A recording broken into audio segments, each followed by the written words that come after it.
How to grow a following on social media. My gosh, I'm Christine Till, as until we meet again. I am the marketing mentress. I've been calling myself that for about 13 years now. Mentress is how you spell mentress. I invented the word, well, between my son and my coach and myself. We were trying to think of what we could say instead of marketing mentor, because I thought mentor sounded too masculine. So out popped mentress. Anyway, now you know a little bit about my background, but I wanted to talk to you especially today about how to build a following with social media. So here I am, guys. I'm in my 70s. I'm a boomer. I didn't grow up with social media.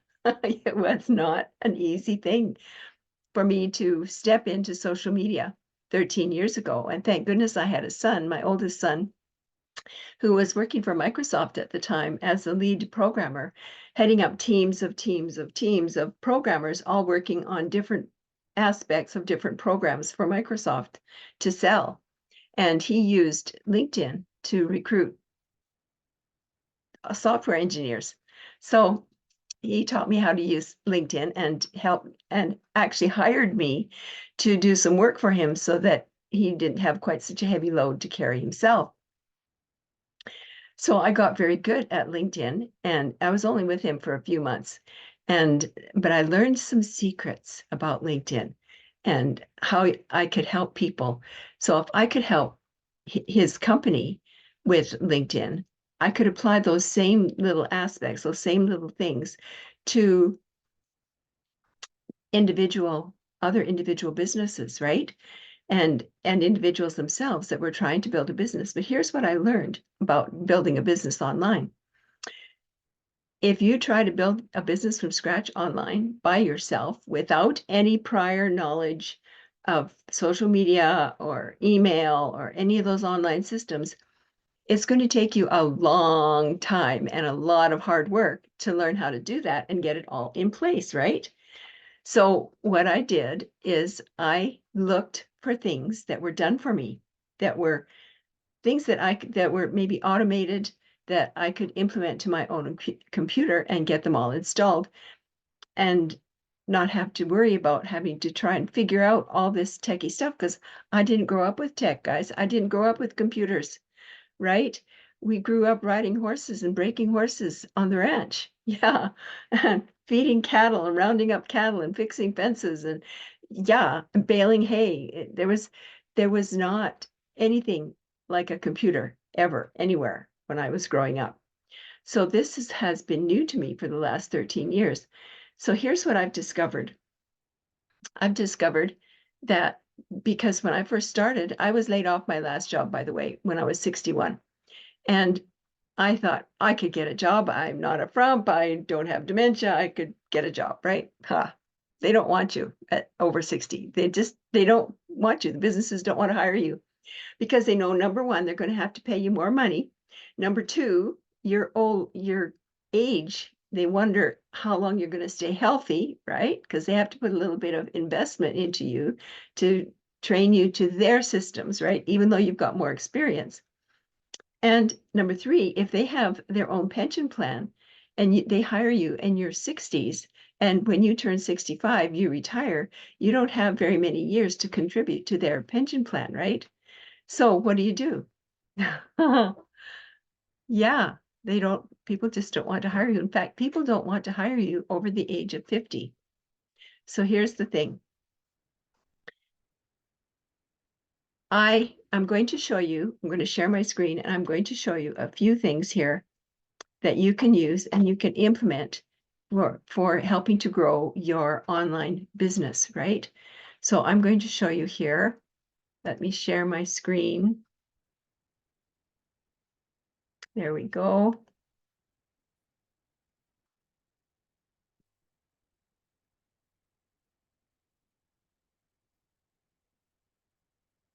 We'll see if this works here. Okay, so one thing I've learned is that you need to be posting every day on your social media. Yeah. Are you posting every day on your social media? When I first started doing social media posting, I had no idea what I was doing, guys. No idea. I was lost. And I would I'd go to these sit down to breakfast networking meetings, and I would speak to people, and they would tell me, people who were social media marketing experts, so to speak, and they would tell me, you have to post 3 to 5 times a day on all your social media platforms, all of them, like LinkedIn, Facebook, Twitter. At that time, there were just the 3. Now we've got Pinterest, and Twitter is now called X. And we've got Instagram, and we've got TikTok, and we've got YouTube that we can post on, right? And I was just beside myself. What was I going to do? How was I going to have enough time to create all these pictures and posts? And what was I going to say? And how was I going to create the pictures? And how was I? It was just, I was on my computer, guys, up to 18 hours a day some days, because I was trying to create all these different posts that had to go out every day. And then I was introduced to the biggest kept secret in the whole wide world, as far as I was concerned. I was introduced to Sprout Social. Sprout Social is an auto posting platform, and you can connect up your different social media platforms to it. So if you can see here, I've got X connected, I've got my LinkedIn profile page connected, and I've got my LinkedIn company page connected, and I think I've got Pinterest connected here too. And I also have YouTube connected. So you see I've got my YouTube channel on here, and I've got TikTok connected. So I can turn these buttons off or on anytime I want to, and just post on certain different ones. And I can pre-schedule these posts to go out for different times of day, different days of the week, right? So here's what I do. I'm going to go down to my calendar here, and this has got Chat GPT mixed in with it as well. So it'll help you with your composing, your little descriptions, right? So I'm going to just show you here. When you set your date for your calendar for when you're going to have these different posts run, you can do it right here on Sprout Social. So here's August. So we're right now on the 16th of August. So let's say I schedule a post to go out on the 16th of August, right? And then I can schedule another post to go out on the 16th of September. And the reason you do that, you can use the same posts, because here's what happens. You're continually going to be inviting people to connect with you on a regular basis. So people who are not connected with you today that are connected to you after today, but before the 16th of September, they're going to have a chance to be able to see your posts, right? And here's another thing. In the 16th of September, it becomes a different day of the week. It becomes a Monday. 16th of August is a Friday. So different audiences, because different people will, according to what day of the week it is and what their schedule is, their posts they'll check they'll check their social media at different times. That's what I'm trying to say. And so they check their social media. And so then in October, the 16th of October becomes a different day of the week, right? You're continuing to invite people to connect with you. And these little blue dots, when you hover over these blue dots, it shows you how many posts are scheduled to go out, right? So gradually it fills up till you've got 3 to 5 posts a day going out through all your social media. And I'll schedule these all out about 5 or 6 months at a time. And you can do it if you make sure that the content of your posts is what you call, or has what you call, longevity. So you wouldn't want to post a Christmas post out 6 months, right? And you wouldn't want to post a Mother's Day post out 6 months, or a Father's Day. So you have to stay right close to the date. But if you've got a generic kind of post, a post that people can read and learn from any time of the year, it's good to be able to post those, to schedule those posts to go out 5 to 6 months. And the reason I do that is because you really need to refresh every once in a while. And people will see new stuff coming out from you on a regular basis as well. And so this is a really unique way to build your social media. Yeah, and build your following online. And the other way you can do it is with LinkedIn. So if you go to LinkedIn and you go into the groups of LinkedIn, So I'm just going to quickly go into the groups of LinkedIn that I'm connected to. And you click this little group button. And these are all the groups that I belong to, right? So let's say I want to, we'll just go into this one here, direct selling group.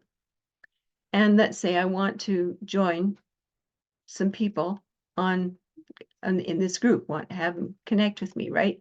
So you click this little button down here that says show all. I'm going to drop down this menu here. So this says you can invite connections here, but the thing is, if you click this button, you're going to be seen by the LinkedIn algorithms. So what you're trying to do is you're trying to fly a little bit under the LinkedIn radar, right? And just send a message out to people in this group to invite them to connect with you. So you click show all, and now you're right in where all the members are. And up here, you want to, let's say you start with your search with the letter A. Type in A, look what happens. See how it changes on there? And let's say you want to go A, and it changes again. So then we look through and we look for the people that are maybe second level connections, right? So the kind of people in this group are direct selling professionals worldwide, multi-level, marketing, pyramid, network, MLM leaders, affiliate marketers, all kinds, right? And it's a really big group. It has over 19,000, almost 20,000 members. And this is great because you want to join groups that have over 3,000 members in them so that you have inventory to work with. So you want to quickly look through these here. And you want to make sure that you only reach out to the second or third. So it either has to say second or third here. If it says first beside their name, that means you're already connected to those people, directly connected, right? They've accepted your request or your invitation. So you gradually, here's some third level connections as well. So you just go in and let's say this first guy,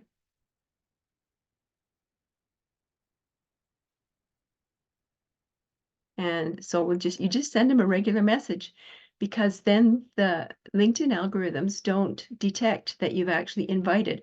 And the reason we're doing this is because then you can invite more than 5 people a day to connect with you, right? If you click that little blue man up here, that is going to alert the LinkedIn algorithms that you've made a connection request. And that goes as part of the tally, adding up how many requests to connect you've had that day. And LinkedIn has limited us to all maybe 5 to 10 requests to connect a day, right? And that's after you've been active. If you've been inactive or you're brand new on LinkedIn, you might want to only invite 3 people to connect with you a day for the first week, and then the next week go up to 5 people a day.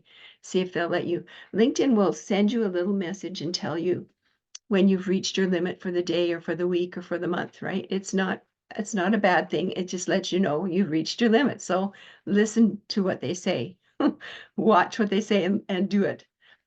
And it works beautifully. And that's how I've got my connections. And I'll show you a little bit about my network here. Oh, I clicked out my stop share here. I'll just go back in. It was so close. I have to move this bar. There's a black bar that I have to move out of the way. Okay, so I'm going to go into my network. And you will see, I'm going to manage my network. So I've got quite a few connections, right? Yes, and I've got a bunch of contacts in there. So I've got over 20,000 contacts in my in my LinkedIn. And that's awesome because you have a limit on LinkedIn. You can go up to 30,000 connections on LinkedIn. That's as many connections as they allow. Like on Facebook, they allow you to be up to 5,000 connections on there. And so use this system to just invite people with a message. Say, hey, Ali, I see that we're both in such and such a group. And look at his profile a little bit and see some interesting things that he does, and see if he's somebody that would be your personal or your professional and best customer. your perfect customer, right? Because you want to connect with your perfect customers. So these are two ways that I've just shown you that you can be able to build your network and your following on social media. Yeah, you can do a similar thing on Facebook in the groups. Invite people to connect with you through the groups, and just a few at a time. Don't go in there and invite 100 people. Yeah, because you'll get flagged and you could get sent to Facebook jail or LinkedIn jail, whichever one you're doing it on. But these are some little tips and tricks that I wanted to share with you about building your following on social media. I'm Christine Till. I call myself the marketing mentress. And I look forward to sharing another video with you soon.